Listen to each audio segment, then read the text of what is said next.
Griffin Della Penna here, and with CAA football programs across the conference finally in action later this week, that means that our Countdown to Kickoff series will soon come to a close. But before we do that, let's learn a little bit more about the Towson Tigers. Towson earned their first 7-win season since 2019 that included 5 victories in CAA action. The Tigers hit their stride late, averaging over 34 points per game in their 3-game win streak to close out the year. Head Coach Pete Shinnick enters his 3rd season with the Tigers and was pleased with his group rattling off 6 victories in their final 8 games, but remembers opportunities that slipped away in the 1-3 start of the 2024 season. We're very realistic as to what we're capable of doing.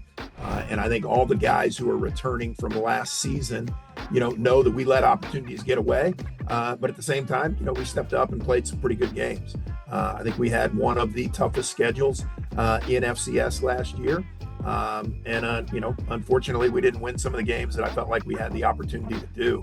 Towson's defensive backfield is primed to be one of the best in the conference, with preseason All-CAA selections Miles Brody and Xavier Terry returning to the secondary. With a new offensive coordinator in the mix, senior offensive lineman Dan Volpe believes controlling the trenches is vital for a potential new-look Tigers offense. We have a lot of returners back on our offensive line, and like I said before, kind of experience goes a long way. A lot of dudes have started multiple games, so I think, just dominating up front, that will kind of pave the way for, the new guys that are going to be running behind us.